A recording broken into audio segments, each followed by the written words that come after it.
Thieves, thieves, catch them. Catch them.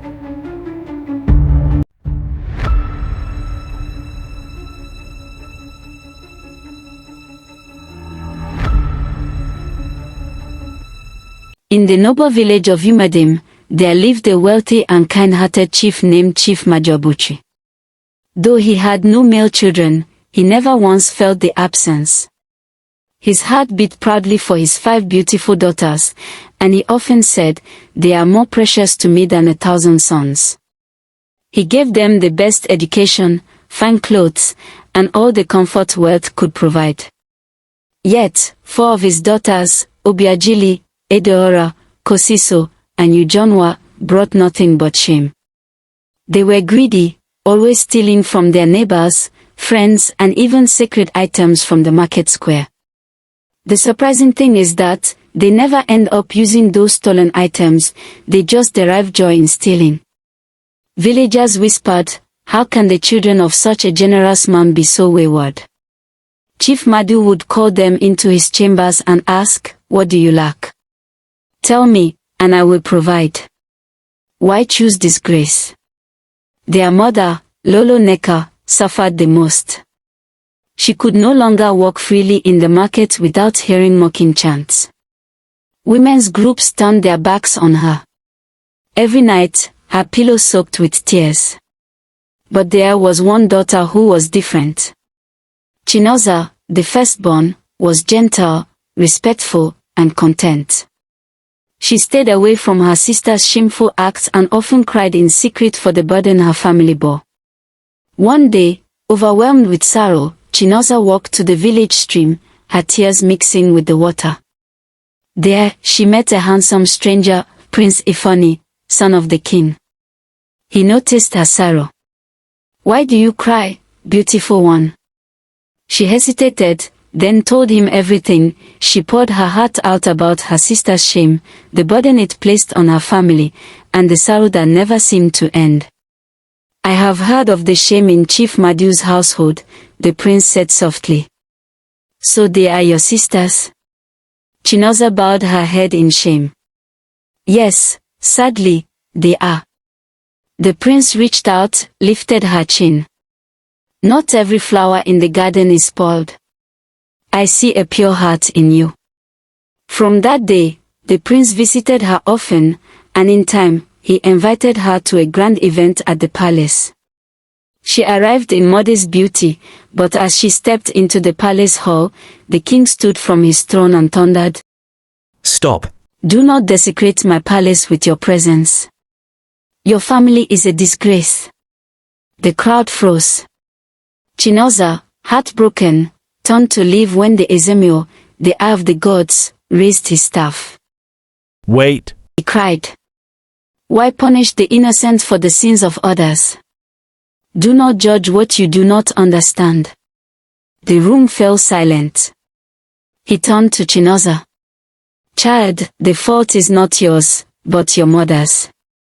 Has she forgotten what she did 25 years ago? The spirit world never forgets. Go home and ask her." Chinoza returned home in tears after the encounter at the palace. The words of the Izemo echoed in her heart, "Ask your mother, the spirit world never forgets."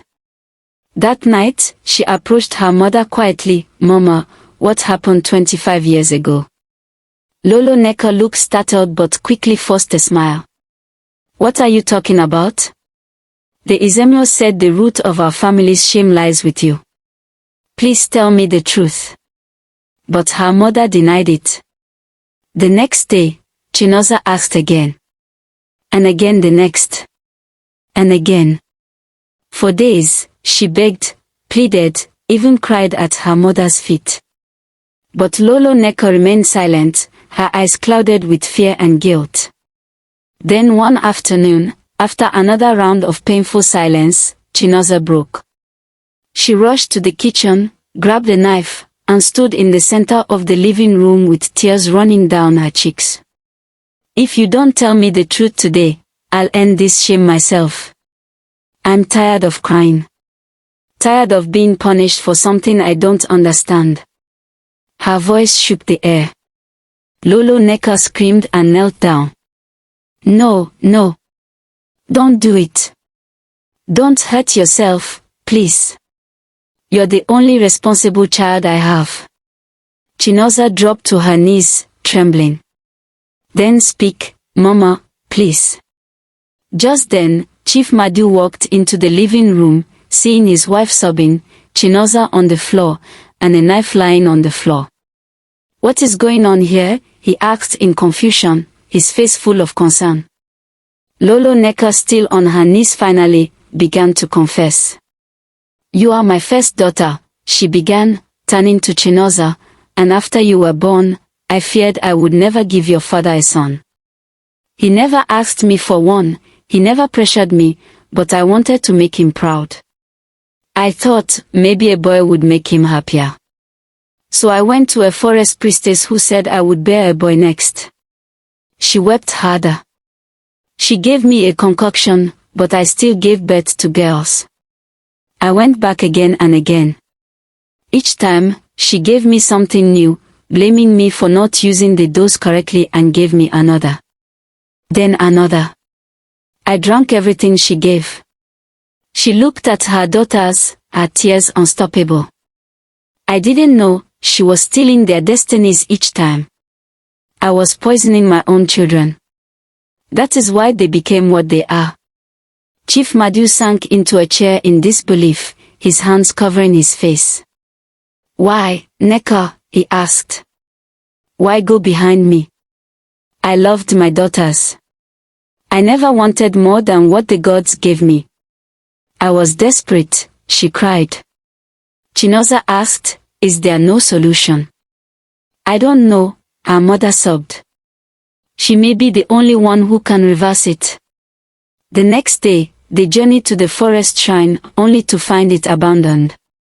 A hunter passing by told them the priestess died 4 years ago. Hopeless, they began the journey home, until they met the Izemu, standing under a tree, as if he had been waiting. He chuckled softly. She died, yes, but the gods are merciful. There is a way. He handed them a staff carved from the sacred Udu tree. Bring your 4 daughters to the river on Over Day. The gods will meet us there. On Over Day, Chief Madu, his wife, and the 4 wayward daughters arrived at the riverbank. The Izemro raised his staff and began chanting. He dipped each daughter 4 times in the river. The wind howled. The water turned gold for a moment. Then silence. When the girls opened their eyes, it was as if a veil had been lifted. The darkness was gone. From that day, they changed. They apologized to the villagers, returned what they stole, and joined their elder sister in making their parents proud. The story spread like wildfire. The curse broken. The shame lifted. The king himself visited Chief Madu, apologizing for his harsh words, and days later, Prince Ifani asked for Chinoza's hand in marriage. Their wedding was the grandest Umadim had ever seen. In trying to change destiny, we often invite destruction. Be content with the gift of the gods, for their wisdom is greater than our desire. And remember, when one soul remains righteous, even the darkest family can be redeemed. Thanks for watching. Please like, comment and subscribe.